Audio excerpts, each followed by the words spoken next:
everyone. I'm so excited. I have Marc Haché here with me today, my guest of the month, and this is going to be an amazing conversation. So first of all, thanks so much for coming, Marc. I know it was a last minute invitation, but here we are. Thank you so much for inviting me. I'm so pumped. I was looking forward to this opportunity. Awesome. So just a bit of introduction about Marc. So Marc also lives here in Bouctouche, where I live in New Brunswick. So by day, he's a material handling specialist in the industrial manufacturing sector.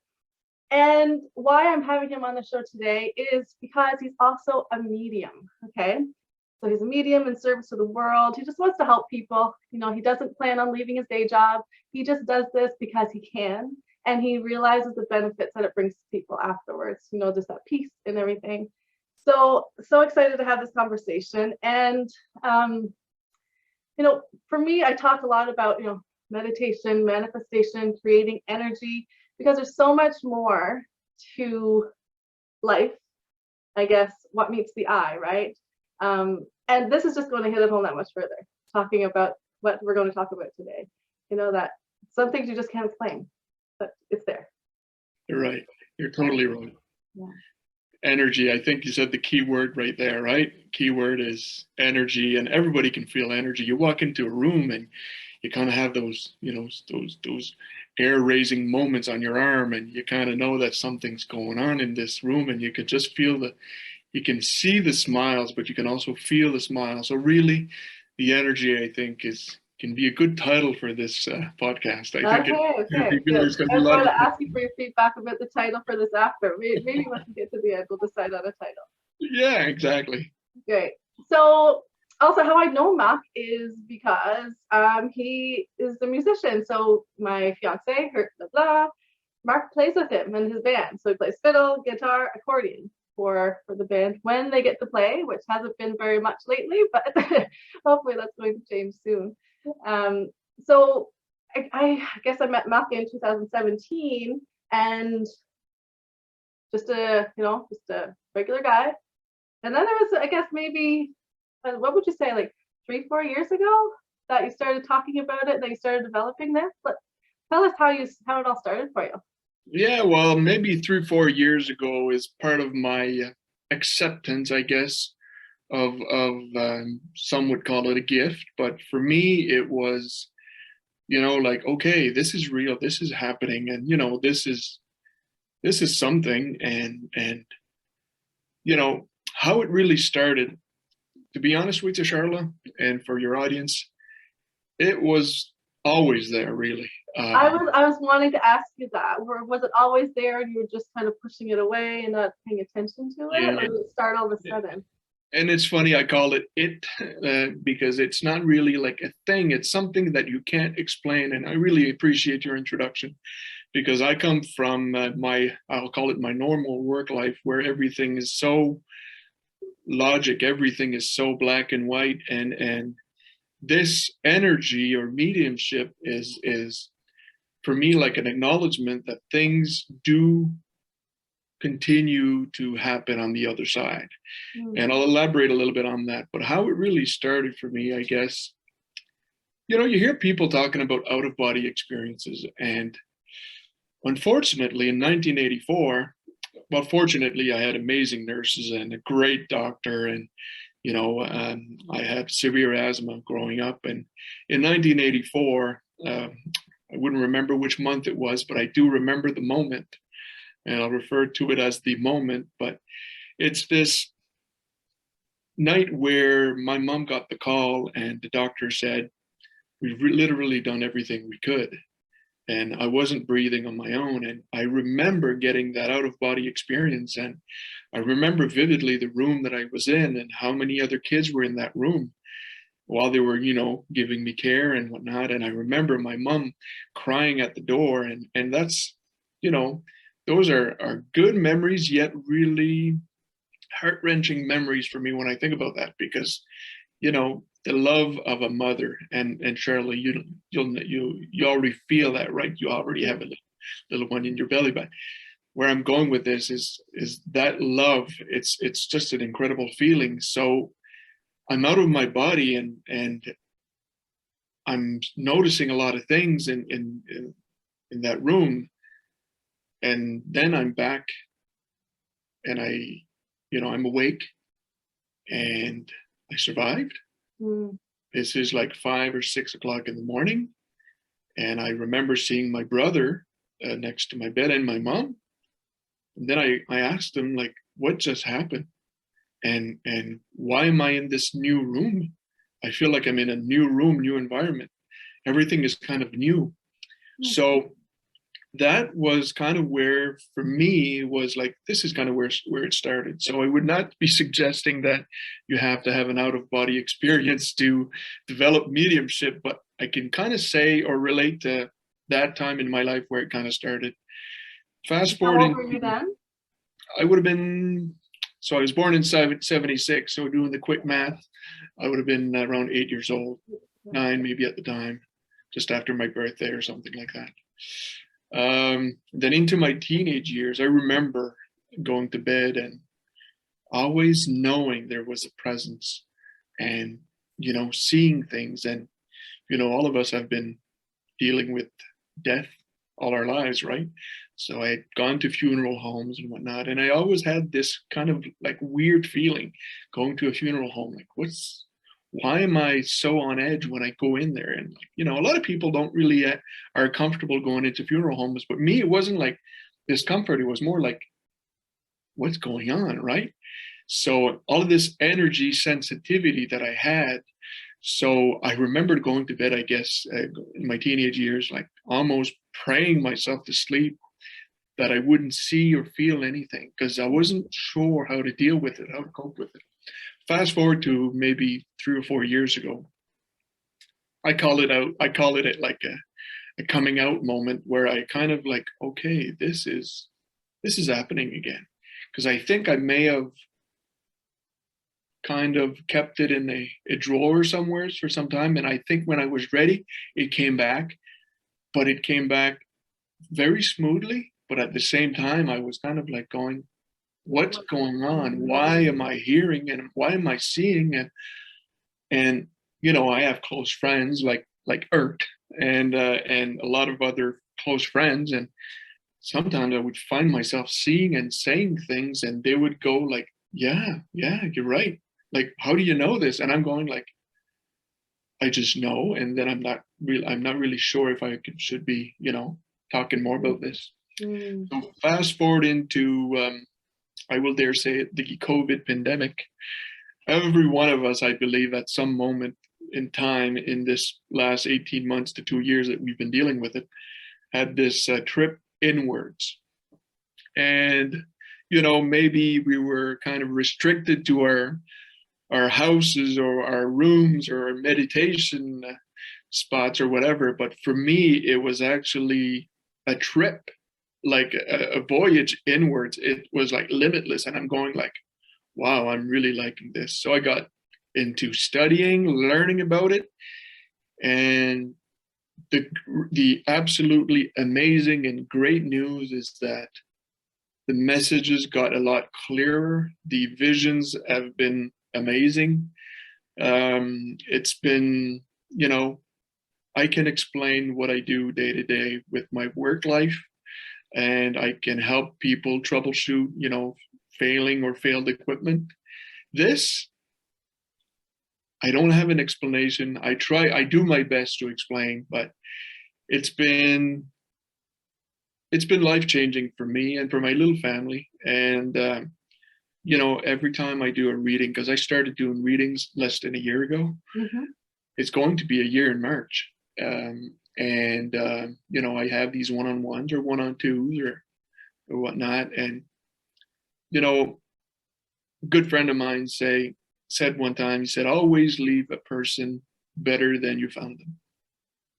Those were wise words. And when I do a reading with someone, that is my goal. But at the same time, the magic, the messages,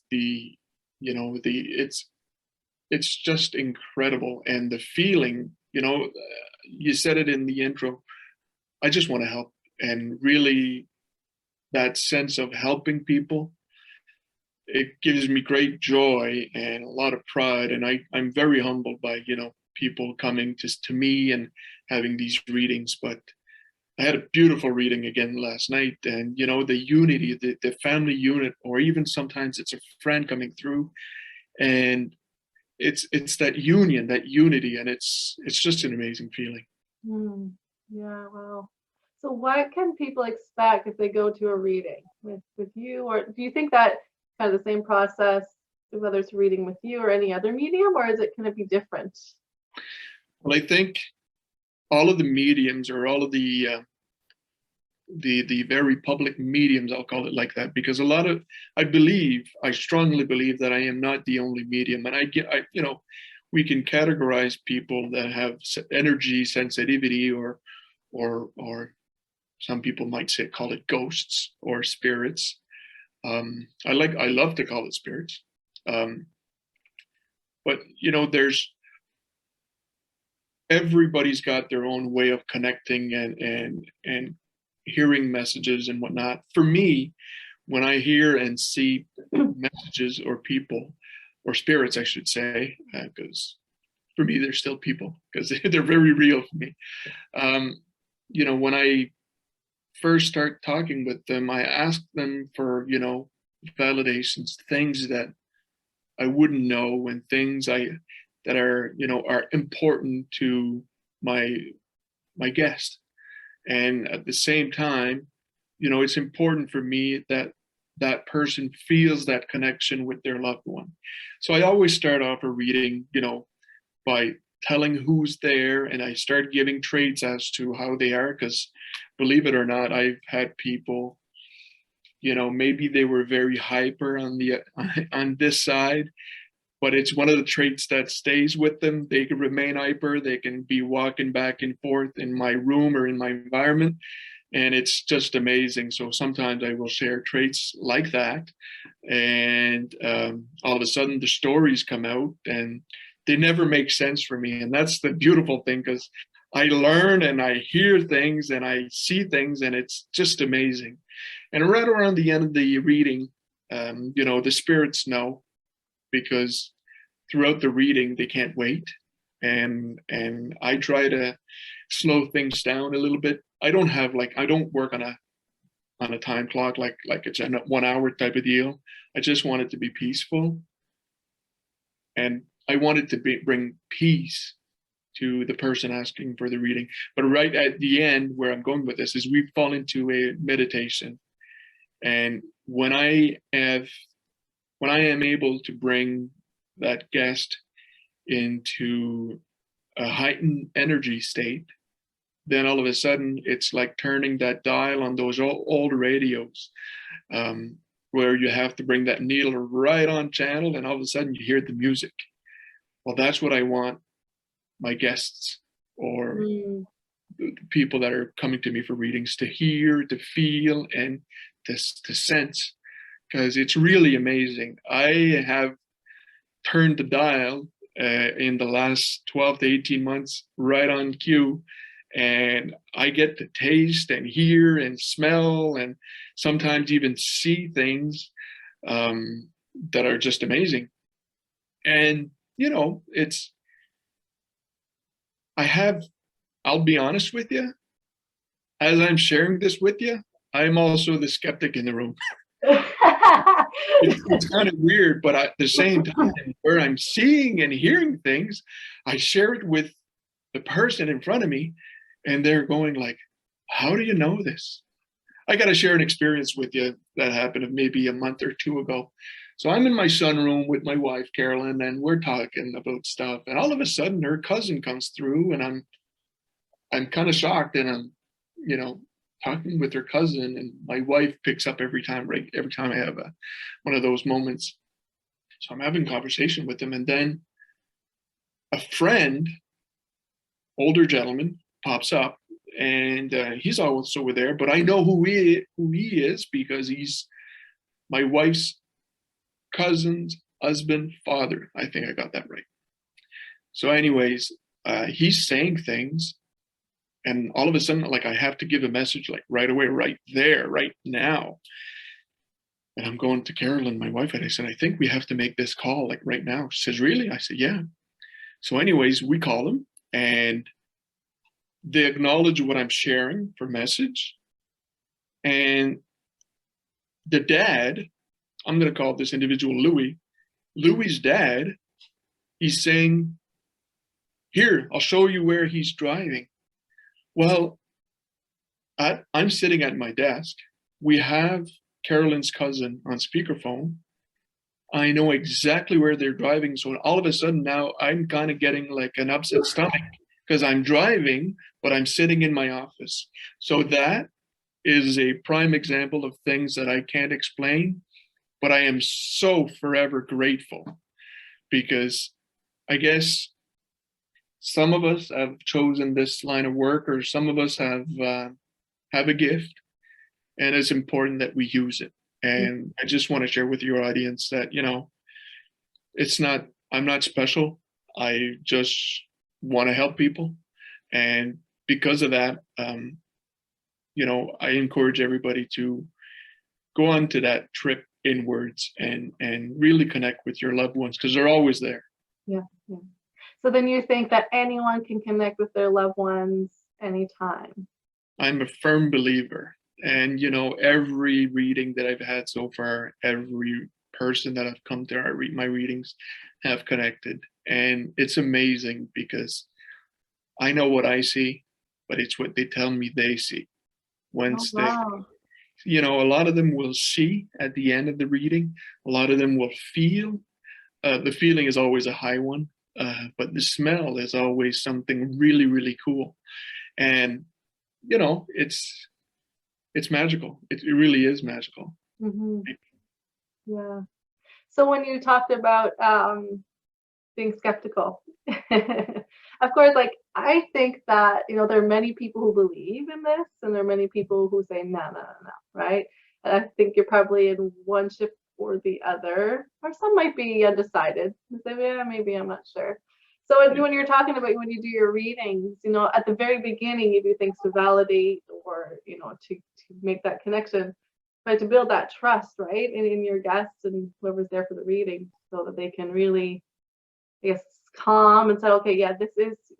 Even if they go there and they believe, they could still be questioning a bit in their head, I guess, right? Like, okay, yeah, this is for real.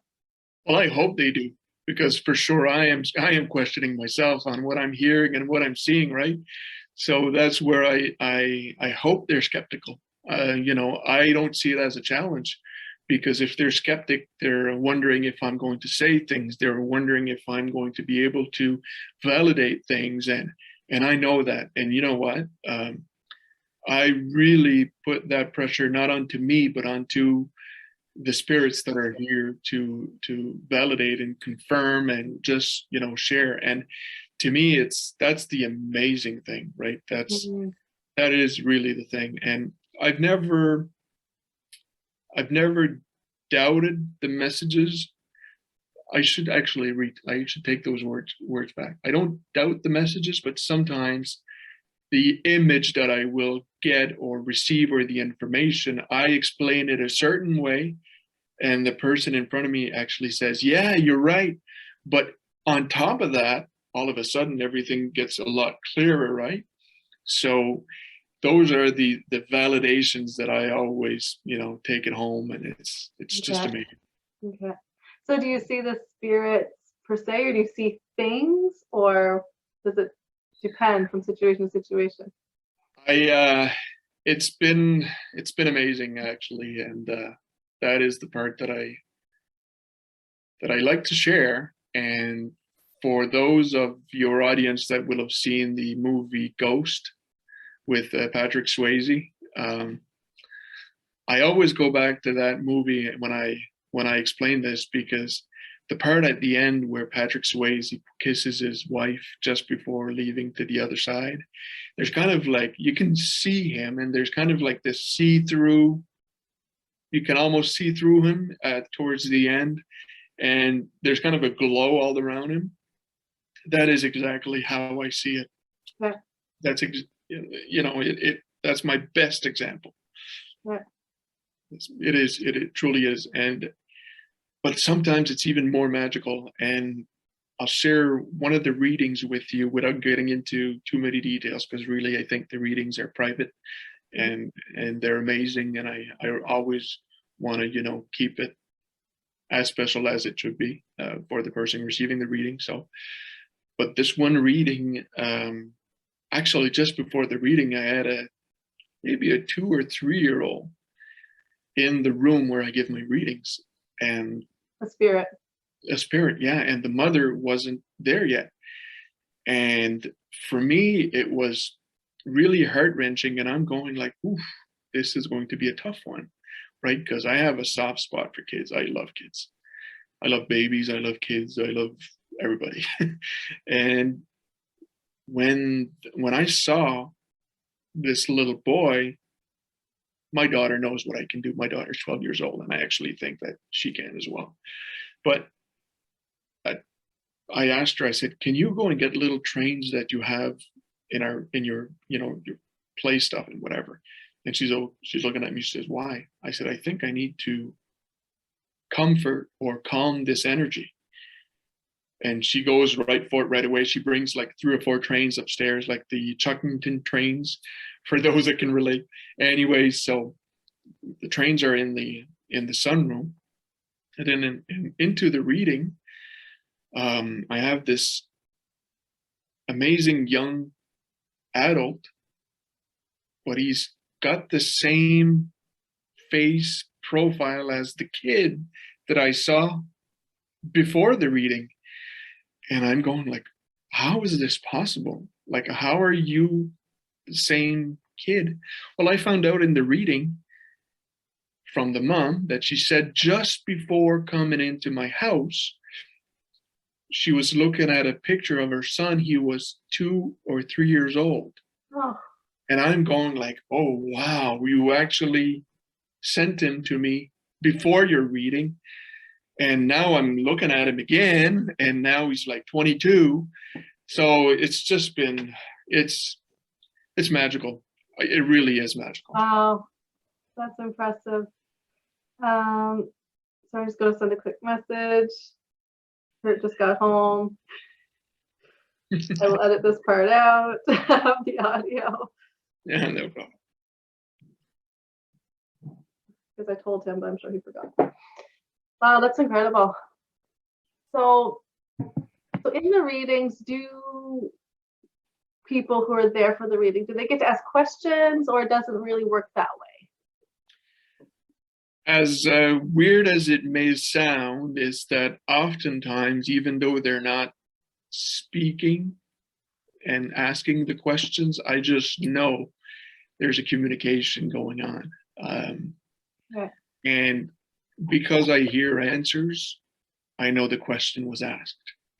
Okay. So So probably in their mind or something, right? Yeah, and oftentimes, you know, I was sitting at an ice rink one time with a close friend, and I was, you know, just watching people skate, and I looked at my friend to the left of me, and I said, "Are you talking to someone?" And he said, "Yeah." I said, "This is your uncle, right?" And this was like in the early years, but these are things that I kind of get a little bit. I'm a little bit sensitive to that, but I know how to shut it off, because sometimes I don't need to hear those private conversations, right? So I don't want people to think that, hey man, this guy can read our minds. I'm not a mind reader, and nor can I predict the future. I'm more of that living in the moment type of guy, but I just know when the questions are being asked because I hear the answers from the other side. So it's really magical.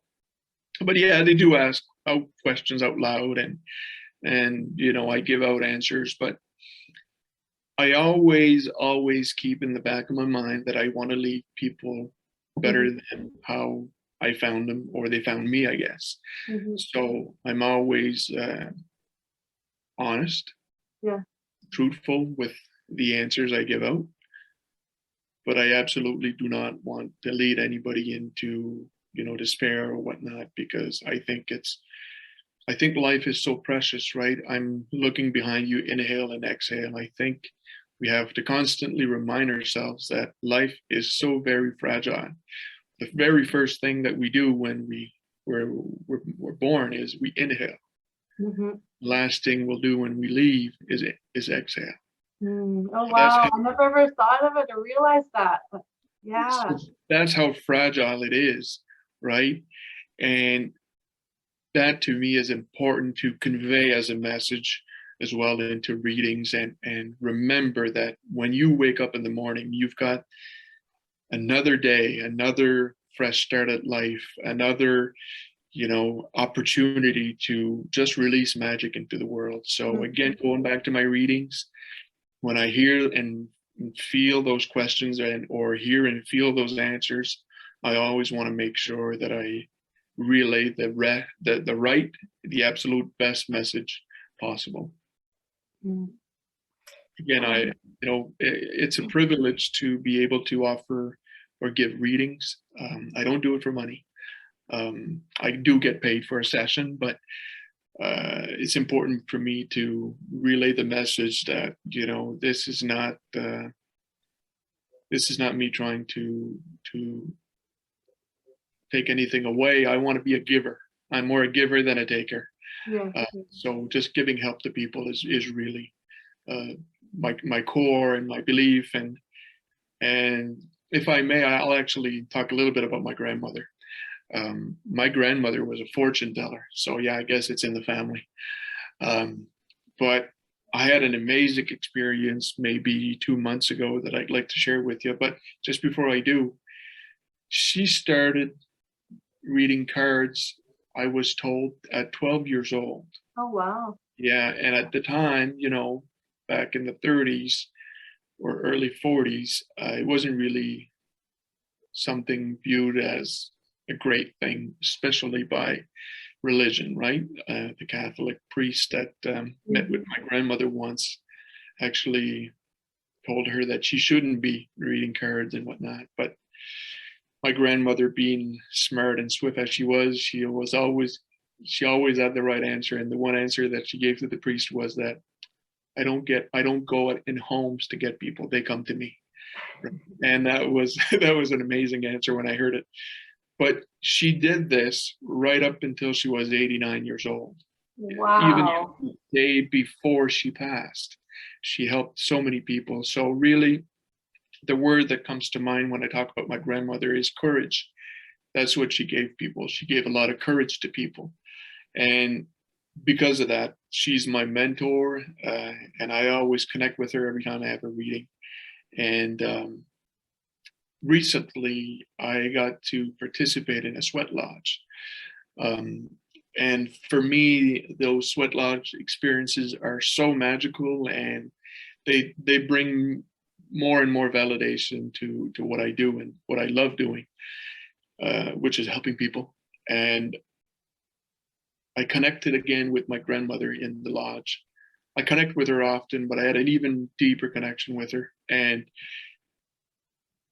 I asked her, I said, why? Like, not that I don't want the gift. I actually am so grateful for the gift. I am so happy that I have her still as my mentor. But I was still curious, like, why, right?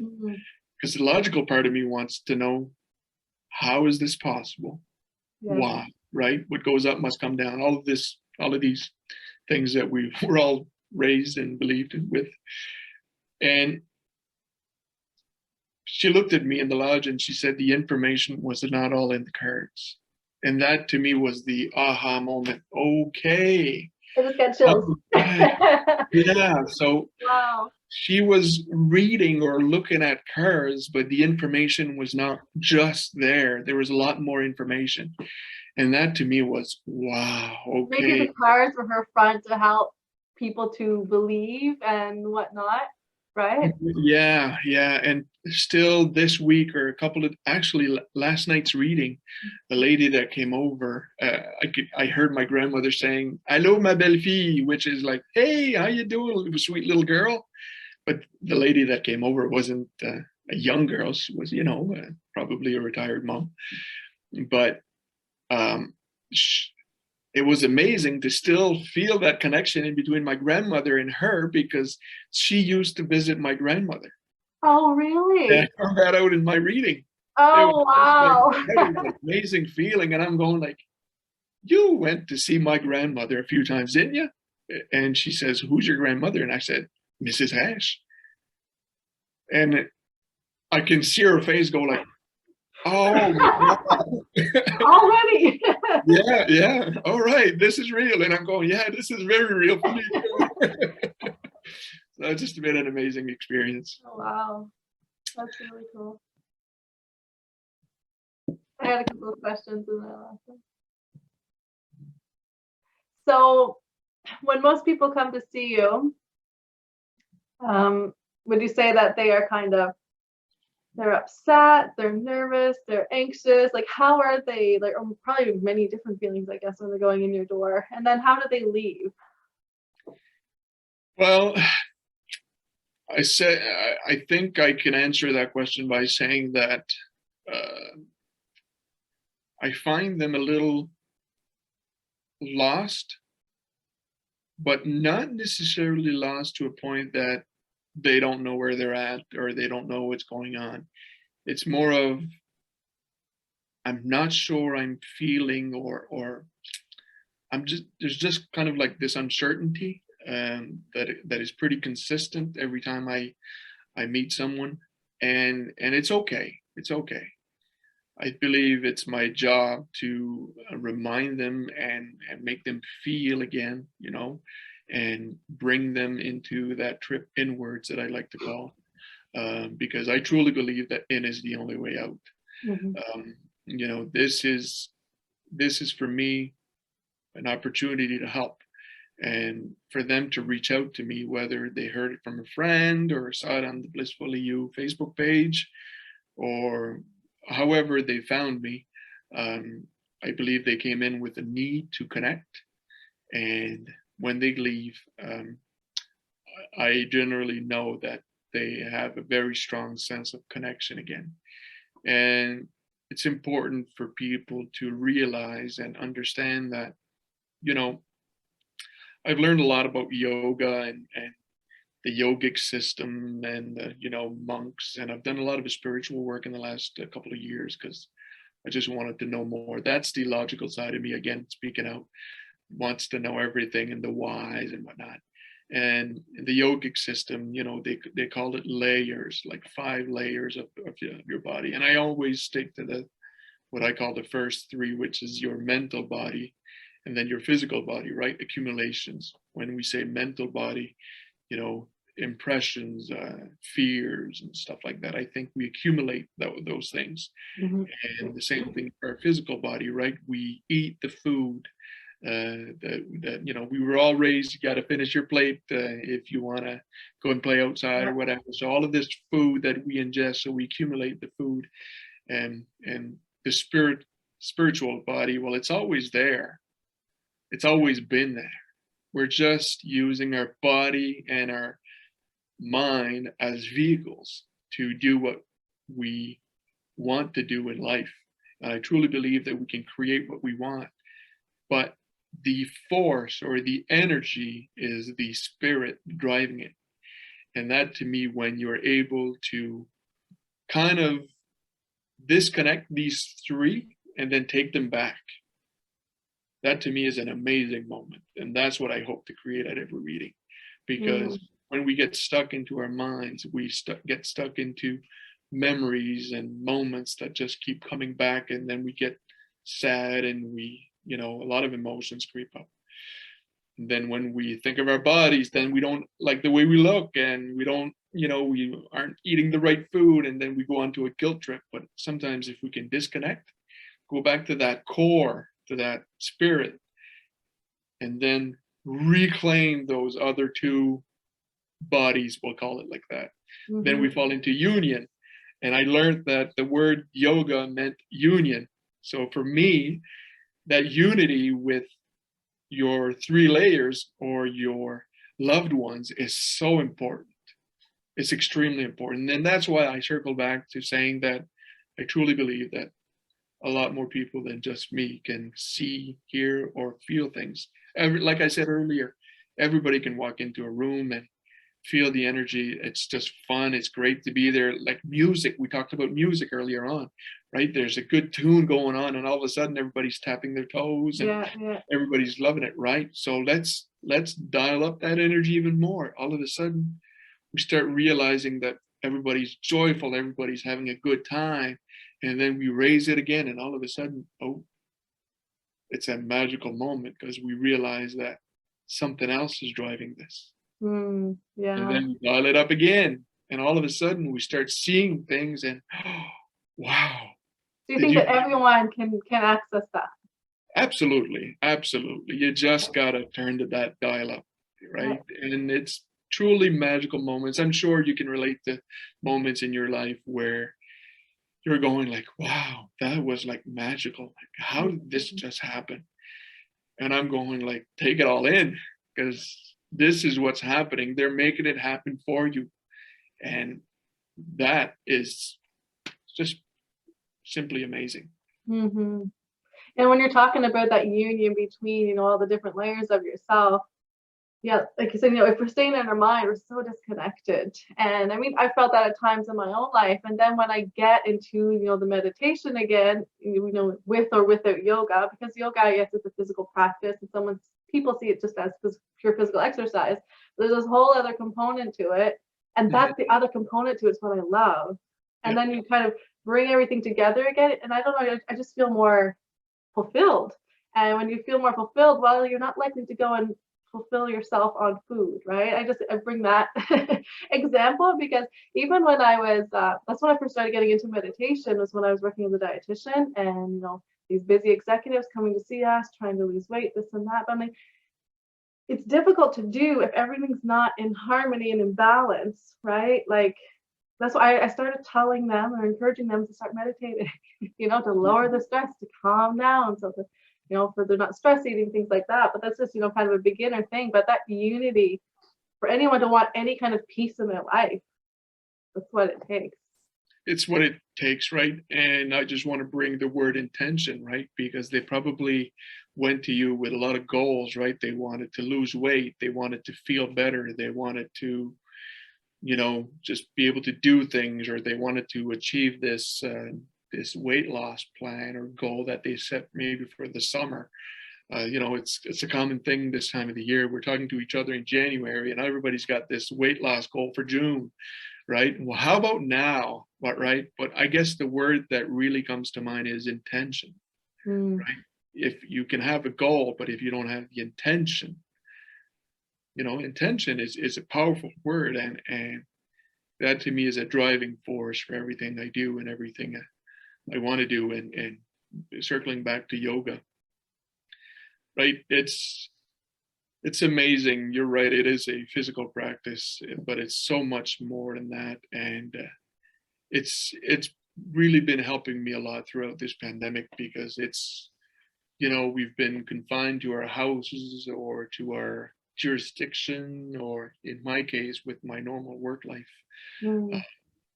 I call it a normal work life, but I used to travel in planes a lot, and used to visit customers throughout Canada and even into the States. And I'm sure it'll come back quicker than I may want it to. In a sense, I love my job, but sometimes being home is a good thing too. As Yeah. much as we've been home a lot for the last 18 or 24 months, I'm not really counting anymore. But yeah, it's and I lost my train of thoughts on that. That's okay. Edit. That happens to me all the time. Yeah, I was on a roll. Um, the intention, was that it? Mhm. Yes, the intention. So I really lost my train of thoughts. And maybe we can keep this as one of those moments where I'm getting strong energies coming in as I'm speaking to you, because when we get these interruptions, this is what my wife picks up on every time. We can be in a restaurant, or I can be with friends, and I'm sure I've been with you, and your significant other, and all of a sudden I've got this distraction coming at me, and it just gets stronger, and it affects my speech and my thoughts, and Yeah. it's always a good warm feeling, but at the same time I find myself interrupted, and bam, there's that thought. We're just going to replace it with something we want you to say. It's always an amazing feeling. So do they come all the time? Are you able to like control it, turn it off, turn it on? Like, how does it work?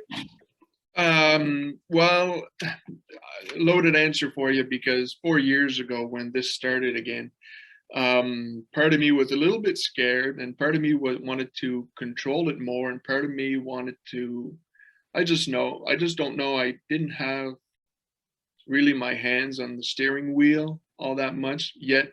I know I was heading somewheres, and my spiritual guide that I connected with at the time, he told me, he says, well, there's two things: you can either accept it and grow with it, or we can try to give you tips and tactics and tricks to kind of shut it off.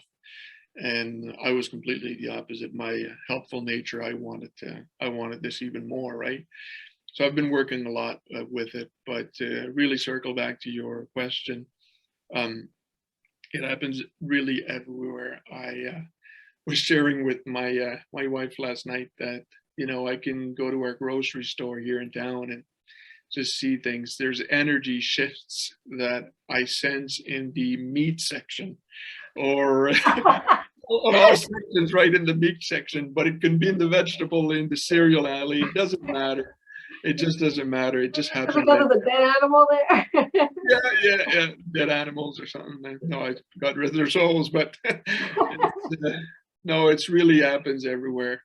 One experience that I'd love to share with you, going back to 3 or 4 years ago, I was heading to a very,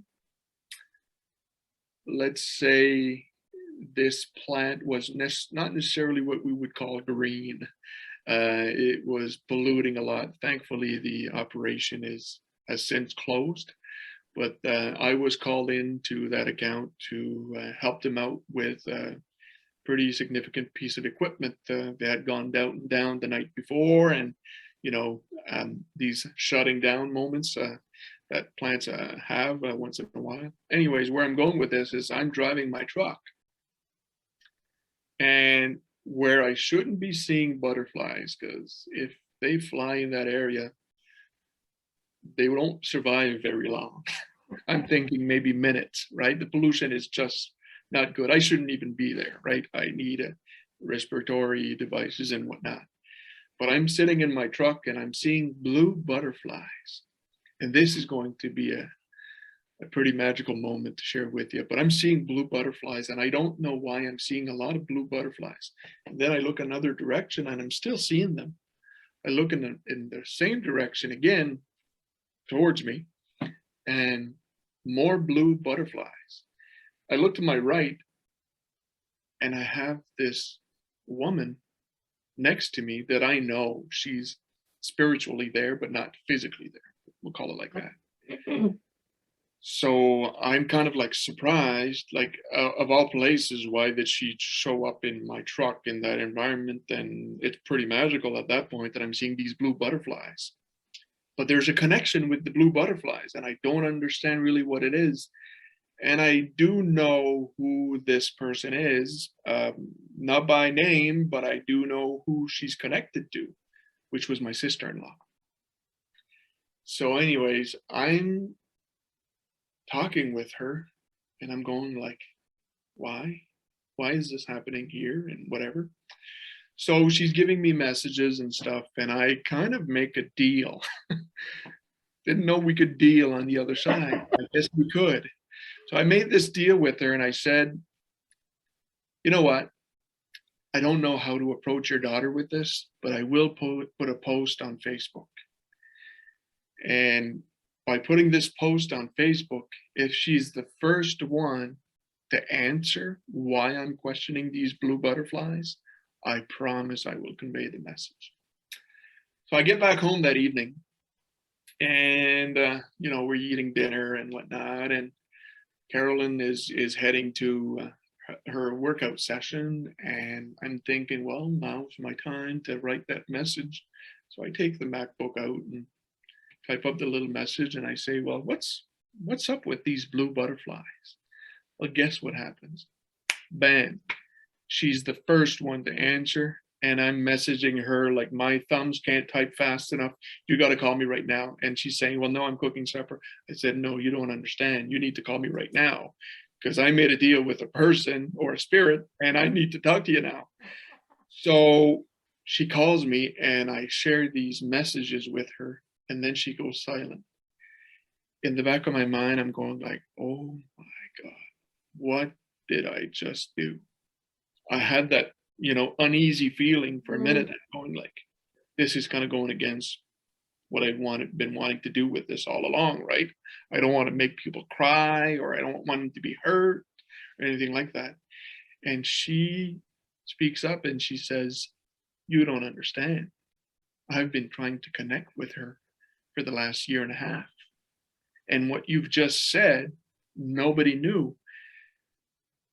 And then my shoulders just go down, and I'm going, oh, okay, thank you. Well, that evening when Carolyn came back from workout, I felt like I was in a workout too, because this would have been maybe 7:30, 8 o'clock.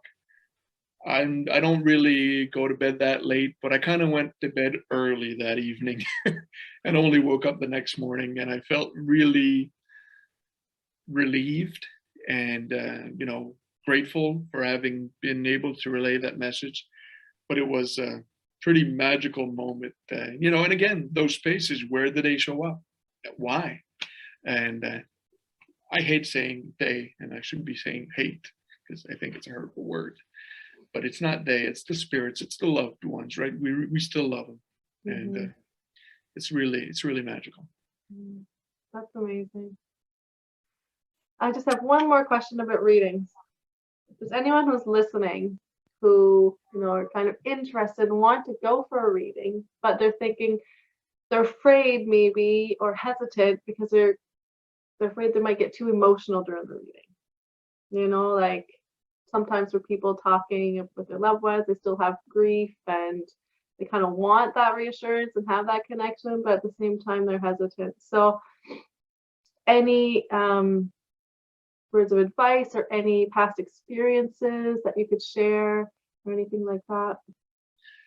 Well, for the people that are reaching out and that are calling or emailing me or going through our Facebook page and are coming for readings, the good news is that they always know when they're ready, and they actually come when they know it's time for them to come. I've had people come and reach out to me where the loved ones or the individual would have passed maybe months or years before, and I know when it's very recent and when it's not so recent. But I always trust the person that is reaching out to me, that they really know that they're ready to receive the message. And one of the readings I had again lately, without getting into too many details, you know, it was the part about giving back what was